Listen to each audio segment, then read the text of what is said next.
about that for a hard slam into the show? Ladies and gentlemen, David Costa, Renegade Aviator. And what a shit show today. um, Literally, before the show started, I've got 15 things going on in the background, and it's probably perfectly timed with what I have to talk about today. But first, before I get into that, let me start off with just a look behind the scenes. Watch this. Debrief. No, not debrief, brief. Oh, I'm sorry. Post brief. What is the word of the day? Don't let this suck. Read it off the wall behind you. Don't suck too much. Don't suck too bad. Don't suck too bad. How about that? It'll probably still play. I'll bring on Mrs. Renegade Aviator in the background, and I'm going to mute her because she's got background noise, but she's back there. We are both in Nashville, Tennessee right now. We just got back from Mexico. And like I said, I've got Laura muted only because of her background noise. But that's the word of the day. Don't suck too bad. So, yeah, literally, it's perfectly timed. So everything works out in the end, because what I want to talk to you about today, I had made you a promise, I think last show. I said, we're going to be a little bit more directed in how we do these things. And one of which is, this is not flight instruction, but I'm going to take some time each week to go through some pilot stuff, right? This is Renegade Aviator, for God's sake. So let's talk pilot shit. How about that? And Laura may nod at me. She may still be mad at me, but she's smiling in the big picture there in the front. So I'll let that picture kind of rest there for a second. But so yeah, I made you a promise to be a little bit more on purpose with some of this stuff. So although we're running two different podcasts today, I've got another one starting in about an hour, which is what I do for the Reno Air Races, or the National Championship Air Races. Make sure that you don't miss that one. It starts at 5 o'clock Pacific time. We do that each and every week. Today, I want to talk to you a little bit about, as I said, the title of the show, Instruments for Idiots. And this comes as a result of two things that have happened recently. And so one of which was kind of in the news, and the other one I noticed yesterday, as a matter of fact, coming back out of Mexico. So two recent events. One was we had another crash in Truckee. Another airplane crashed up at Truckee Airport, and it doesn't need to be that way. But yesterday, leaving a commercial airport, I'm not going to mention the airline, I'm not going to mention the airport, but we had an aircraft go around due to an unstabilized approach. So those of you that are pilots, what is an unstabilized approach? My daughters would know that as a chop and drop. When they were little kids, we used to love to show them the chop and drop approach. Anyway, so both of those two incidents, I'll unmute Laura for as long as I can until the noise gets too much. Oh, that's too much. All right, I'm muting her back. She can wave and sing in the background. But you know, a lot of this has to do with pilot decision making. So some of you know, some of you don't. I work in litigation cases with insurance companies and with litigators over pilot action. So I guess you can call me a pilot expert. And we look at this all the time. Those of us that are aviators, we're flawed. We're human beings. We make mistakes. We do things stupidly, or worse, we fail to make a decision. And then when we do make a decision, it's the wrong one. So how do we kind of go through this? And I'm going to just kind of take an example today, because we should not have any crashes, right? Pilots mitigate risk. We mitigate risk. We never eliminate risk. But in the process, we see a couple of things that come up all the time. And I harp on this. And the first thing is which really annoys the hell out of me, is being in a rush, rushing the approach, rushing the flight. And when we rush or when we multitask, we make bad decisions all the way around. So, as I'm looking at, I'm going to bring up some. I'm going to bring up some charts. I'm going to bring up some aviation stuff. So for those of you that are pilots, you are going to recognize some of this. For some of you that are private pilots, you may not have gotten into your instrument flying yet. And for those of you that are guys like me that fly fancy airplanes that have all kinds of information at our disposal, well, newsflash, we're still crashing jets. So you new pilots and you old pilots, none of us are immune from these errors. So I made just a couple of photos up here that we can kind of look at. We just had a TBM crash fairly recently in Truckee. And what you'll notice from me, I am not going to talk about this pilot. I am not going to talk about this crash. I am not going to talk about the weather that day. I'm not going to pontificate on this one instance. What I am going to talk about a little bit is just some overall decision making. And again, this is a different aspect to our show each week, right? We do a couple of podcasts, but this podcast, the Renegade Aviator Show, is a chance for sometimes for me to joke around, to be kind of funny, or hopefully funny, and for other times for me to bitch and moan a little bit. And this is going to be one of those days. So I'm just picking a random day at Truckee Airport up in Truckee, California.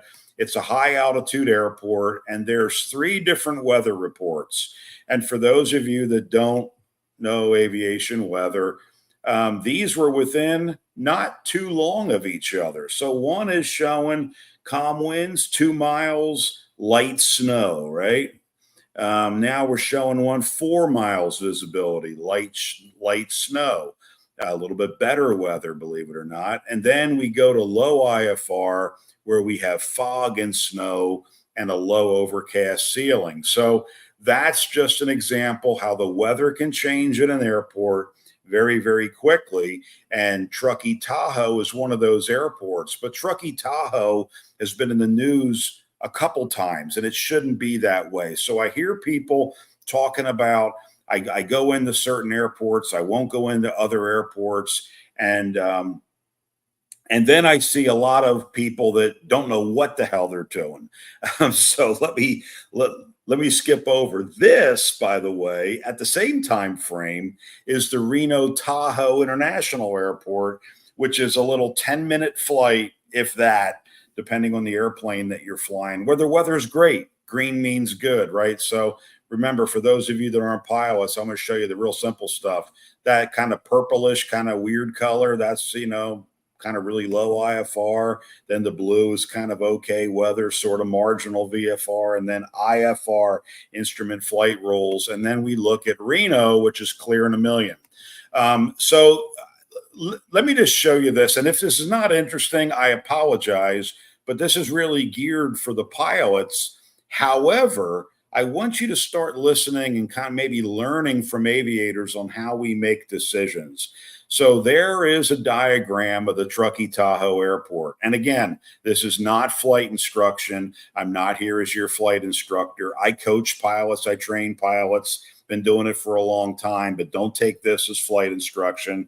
And if you want to correct anything I said, go ahead and do it. I love corrections and I love comments. So if you want to get back to me after you see this show and talk about stuff, put them in the comments. Follow us on YouTube, Facebook, wherever the hell you find us, and put your comments in there. So this is a mountain airport, and it looks like 2 runways to the average person, right? Well, there's the airport in real life, surrounded by mountains. So some people will go, well, it's surrounded by mountains, it's a dangerous airport, and I call bullshit on you. And some people may say, well, as long as the weather's really nice and clear, it's a safe airport, and I'll call bullshit on you, because all airports, all types of flying conditions require us as pilots to make decisions, simple decisions. And so in these instances where we have an airport either getting a bad name or getting a reputation, I'm going to show you, this is what an instrument-rated pilot will reference when we do an instrument procedure, or we fly in when it's cloudy. How about that for real simple terminology there? We fly in when it's cloudy, when you can't necessarily see the runway until you're pretty close. And what I'm going to skip through here, there's some things we look at. Now this is out of the airport directory here, but you see different categories of aircraft. You see different, this 1602 is a ceiling, and then a category. You see that says category C on the top line. And then you have, again, so you got height of the clouds and visibility, right? So categories A and B, 1602, category C, 1803. See those little notes, 1, 2, and 3, those reference these runways over here up top, right? We have an RNAV GPS. We have an RNAV GPS to 11. The RNAV GPS, the first one, is a circling approach. Again, this is not flight instruction, but this is guidance for pilots, so that when we look at a weather report, before we even go into the airport, we take into consideration a lot of different things. What we don't do is wing it. So these approaches, back to this approach here, these instrument approaches should be fairly straightforward, but this may be what you see looking out the window. That happens to be a Baron for those of you that fly multi-engine piston twins. That is one of my approaches in icing conditions to a runway. You can see the runway out on the front there, and that's all I can see out of the window. There's another approach during instrument conditions, and there's me planning for the flight that what we used to do. Anyway, I said a little bit of humor. So even though I'm in a bad mood today, I'm going to try to be a little bit funny. But what I want you to understand is that there is no reason for us to push an approach past the point where it's unsafe. So all of this, and I'm not going to waste your time and go through what's on this chart, but we have terrain mapped out. You can see the terrain. I can see the runways down. That's what these cross. I don't know if you can see my mouse move. Laura, shake your head. Can you see my mouse move when I move it around? You probably can't, can you? Okay, she can't. But if you look down on the lower portion, you have altitudes and waypoints that are listed that we can step down. Maybe if I make it bigger. Probably not. This is not the ideal presentation for this. But we have specific points that we come down lower and specific ceiling and visibility requirements for us to land. So where am I going with this? When you make a decision, and I say this a lot, when we decide, we cut off other options. So there's a point when I'm planning my flight that I make a decision based upon facts. What is the weather looking like at this airport? Will I even launch to this airport? The second thing I'm going to ask myself is, do I need an alternate plan? And my answer is always the same. Of course I need an alternate. And I ask this a lot of my instrument students. When do we need an alternate? We need an alternate always, unless, and there's criteria that I won't bore you with. There's criteria where I can launch to an airport without an alternate plan. But let me ask you this. In things you do in life and things we all do when we fly airplanes, if you don't have an alternate plan, what in the hell are you getting in the aircraft for? So when we hear of these crashes that are most times due to pilot error, and I'm telling you, if they're maintenance issues, there might be some pilot error in there as well. You want to hear a story? I'm not going to mention the airplane. I'm not going to mention the crew, but it's an airplane that I used to fly. And guess what the crew did? They took off with the door open on the back of the airplane. They took off, and the little door that covers up some electronics blew off the airplane, kind of circled around and jammed itself into the side of the airplane and caused tens of thousands of dollars worth of damage. Why did that happen? Were the pilots stupid? No, they weren't. They were professional pilots. The pilots were distracted, and they were doing two things at once, both of them poorly. So ladies that say I'm a great multitasker, you don't. Men that think you're a great multitasker, you're not. When we multitask, we suck at multiple things. So back to these approaches. So when we go into an airport, all right, I'm going to bring Laura out. She said she had a question. If I don't do it, let me see. Let me bring Laura out here. Stand by. Okay. Hi, hopefully it's not too much noise. Bill S. is asking, is it getting better with automation? Okay, I'm going to silence you again. So, Bill, all right, no. It's not getting better with automation, because if you look at my first slide, right? I think on the first slide I showed this one here, look at all that stuff, right? We have all kinds of stuff that now we can use in the cockpits of airplanes. This last, and again, I'm not picking on this pilot, this airplane that I'm showing you here, which is the type of airplane that crashed most recently, a Truckee, had a lot of automation on board. What I'm finding is the opposite. I'm thinking the automation flies you as far as the automation can take you, but as aviators, we're still required to make decisions, and we need to think about some stuff here. So again, back onto this airport here, there's the approaches to this airport. There's one approach to this runway, which is the longer of the two. And the 7,000-foot runway, by the way, for a jet is not a very long runway up at altitude. This is Truckee, so it's up at over 5,000 feet of altitude. There's an approach to this runway, the shorter runway. So if you're in your jet or high performance airplane, that runway may not be long enough. And then there's what we call a circling approach to this airport, where you break out on some heading, hopefully at the circling minimums, and you basically maintain visual contact with the runway until you land. Where we're seeing problems occur, ladies and gentlemen, you aviators out there, is the ability to fly an airplane. And we transition from this instrument approach, like I showed you, which is flown. It looks more complicated than it is. You fly that profile, and you break out visually, and then you have to land the airplane. What I'm seeing over and over again, and I was there, all of us were there that are aviators. When we first get our instrument rating, we're taught by people that have no business flying instruments. We're taught by flight instructors, basic level flight instructors, a lot of times, not all the time, that have very little real world instrument experience. So you get your instrument rating, and especially if you have some money, you go out and buy yourself an airplane, and you hope and pray. You go out and you practice. Maybe. What I see now, to answer, I think his name was Bill's question about, is it getting better with automation?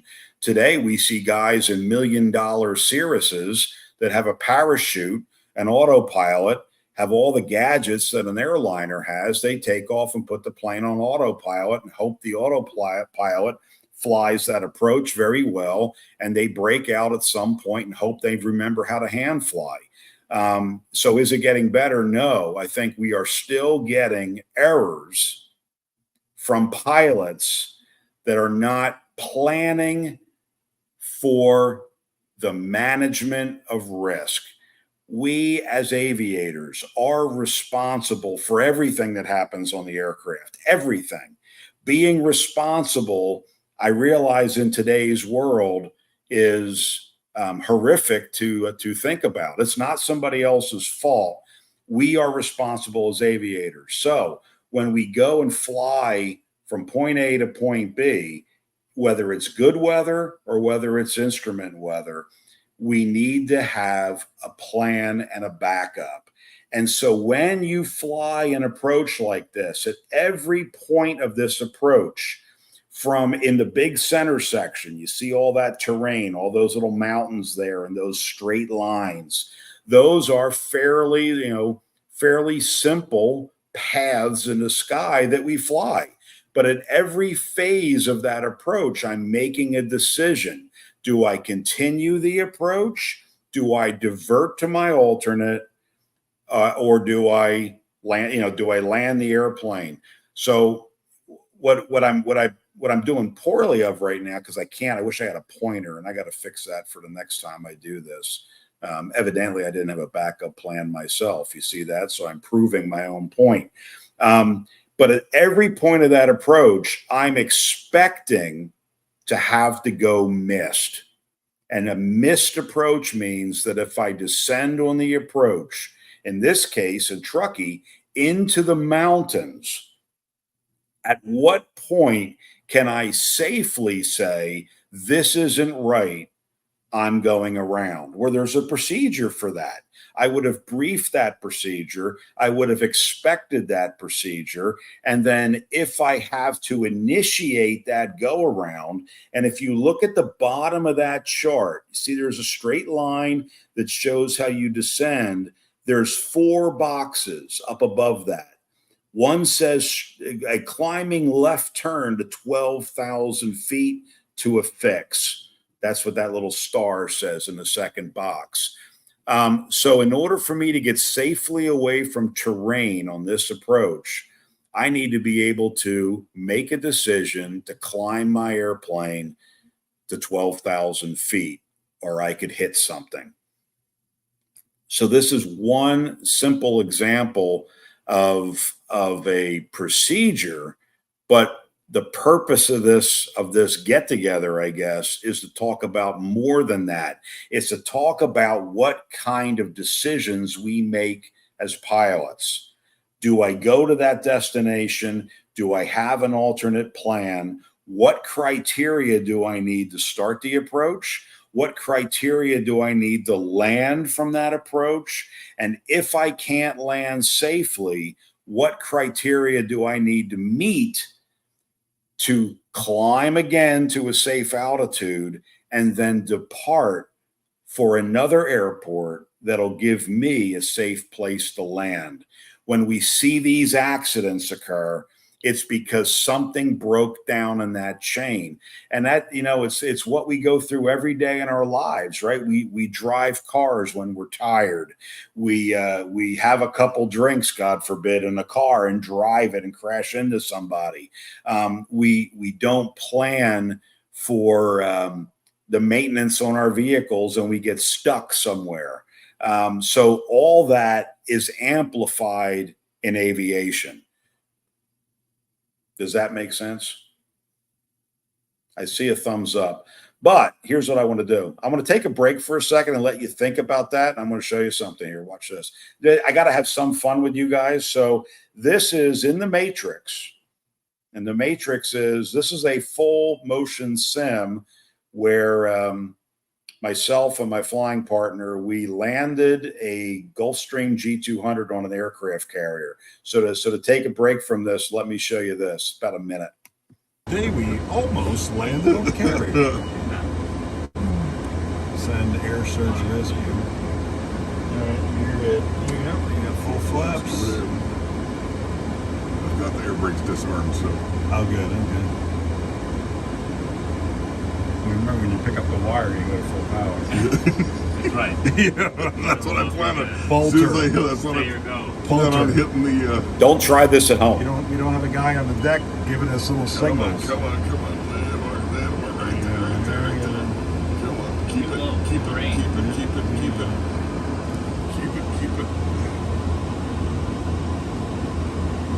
You hear the airplane yelling at us here. You'll hear it in a second. We've got this building over here. Yeah, runway, what are we going to call it? Yeah. It's correct, sideways. Yeah, it's going to be fun. Low terrain. Freaking cool as shit. Oh, I can't believe it froze. Hold on a second. It's catching up. It's like, Here we go. oh, yeah.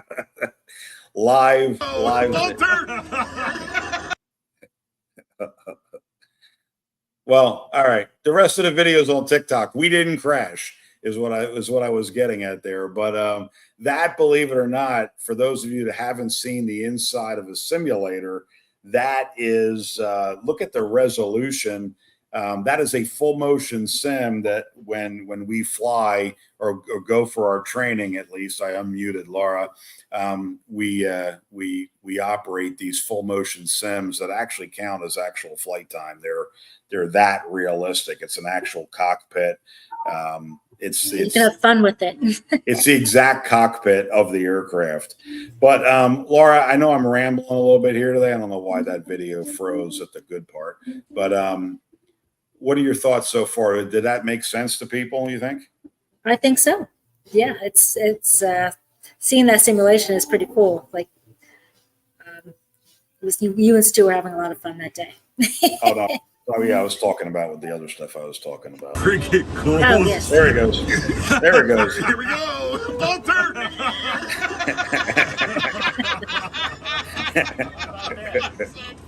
Oh my gosh. Positive red. I can't. I'm trying to videotape. All right, I pilots. said do you were have having a lot of ones. fun. Yeah, pilots do have fun once in a while. But yeah, we actually did keep it in the air. We didn't hit the water.